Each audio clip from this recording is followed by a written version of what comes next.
दोस्तों आखिर वो समय आ ही गया जिसका हम सभी भारतीय इतने दिनों से इंतजार कर रहे थे। फाइनली हमारा चंद्रयान 3 चांद की सतह पर लैंडिंग कर चुका है। आपको पता ही होगा कि 14 जुलाई साल 2023 को भारत द्वारा चंद्रयान 3 लॉन्च किया गया था और अंदाजा लगाया जा रहा था कि ये 40 से 45 दिनों के अंदर चांद पर पहुंच जाएगा। रिपोर्ट्स के मुताबिक ऐसा बताया गया था कि चंद्रयान 3 चांद के उस हिस्से तक पहुंचेगा जहां पर अनेकों रहस्य छुपे हुए हैं। इससे पहले साल 2008 में चंद्रयान 1 और साल 2019 में चंद्रयान 2 को चांद पर पहुंचने के लिए रवाना किया गया था, लेकिन ये दोनों ही चांद पर उतरने में नाकामयाब हो गए थे।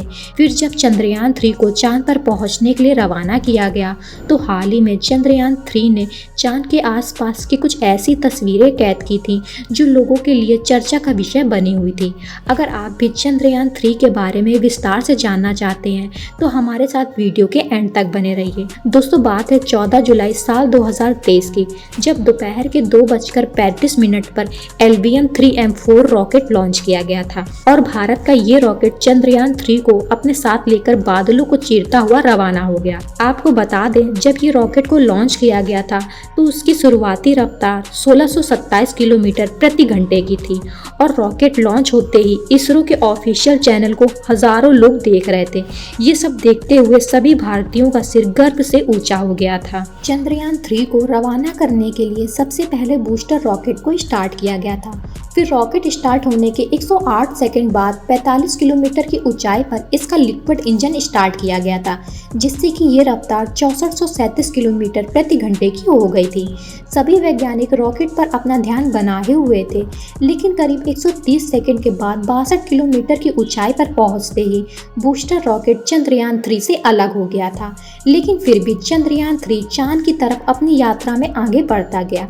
अब दोस्तों आपके जहन में ये सवाल तो ज़रूर आ रहा होगा कि आखिर बूस्टर रॉकेट के ये हिस्से गए कहाँ।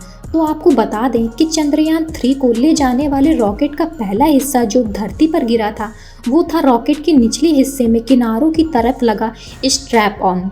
इसे इसरो ने S-200 नाम दिया था।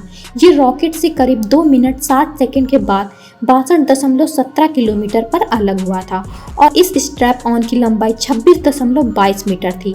आपको बता दें कि स्ट्रैप ऑन बंगाल की खाड़ी में कहीं गिरा था, जिसे जल्दी नौसेना या भारतीय तटरक्षक बल खोज लेंगे। अब अगर दूसरे हिस्से की बात करें तो वो था रॉकेट का सबसे ऊपरी हिस्सा, जिसके अंदर चंद्रयान 3 रखा था। इसे पेलॉट फेयरिंग PLF सेपरेशन कहते हैं। चंद्रयान 3 रॉकेट के कोर स्टेज L110 के साथ अंतरिक्ष की यात्रा कर रहा था, लेकिन उसके ऊपर हीट शील्ड की कवरेज नहीं थी, इसलिए ये हिस्सा 114 किलोमीटर की ऊंचाई पर अलग हुआ था। हालांकि इस हिस्से का अभी तक कोई सबूत नहीं मिल पाया है। तीसरे हिस्से की बात करें तो वो था रॉकेट का लिक्विड इंजन, जिसे L110 कहते हैं।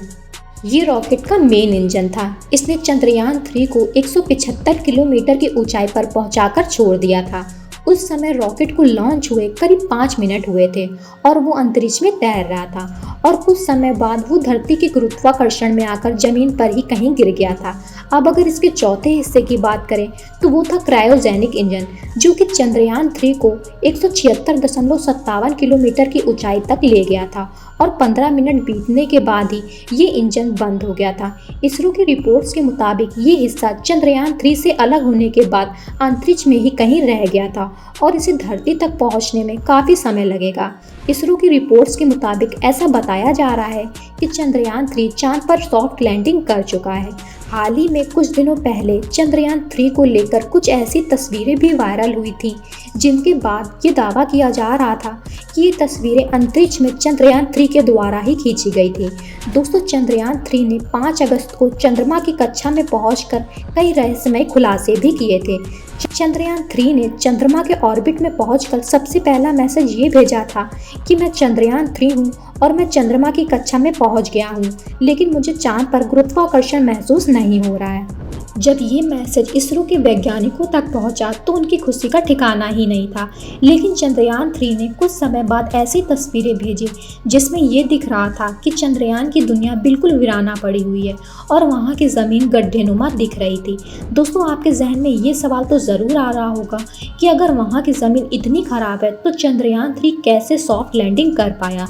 तो दोस्तों, आपको बता दूं, जब चंद्रयान 3 चांद के बेहद करीब पहुँचने वाला था और जब चांद की तीसरी कक्षा में चक्कर लगा रहा था तो वो जैसे जैसे चांद की सतह तक पहुंच रहा था वैसे वैसे वो आगे बढ़ने के साथ साथ अपनी स्पीड को घटाता जा रहा था और स्पीड मेंटेन होने की वजह से ही चंद्रयान 3 चांद पर एक सॉफ्ट लैंडिंग कर पाया। दोस्तों, इसरो ने ऐसा बताया है कि चंद्रयान 3 चांद के दक्षिणी इलाके में एक बड़ी खोजबीन करने वाला है और भारत के अभियान पर अमेरिका के साथ साथ दुनिया भर के देशों की नज़र रहेगी। दरअसल चांद के दक्षिणी इलाके की अभी तक कोई क्लियर तस्वीर देखने को नहीं मिली है, जिस वजह से भारत इस अभियान में जुटा हुआ है। दोस्तों, आपको बता दूं, चंद्रयान 3 सफलतापूर्वक चांद पर लैंड हुआ। ऐसा करने वाला भारत चौथा देश बना और ये हम भारतीयों के लिए गर्व की बात है। इसलिए हर जगह खुशी का माहौल भी है। दोस्तों, अगर आप भी भारत से हैं तो कमेंट में ज़रूर बताइएगा आपको कैसा लग रहा है कि चंद्रयान 3 मिशन सफल हो गया। और वीडियो पसंद आई हो तो वीडियो को लाइक करके चैनल को सब्सक्राइब करना बिल्कुल मत भूलें। मिलते हैं आपसे एक नई वीडियो के साथ। Thank you for watching.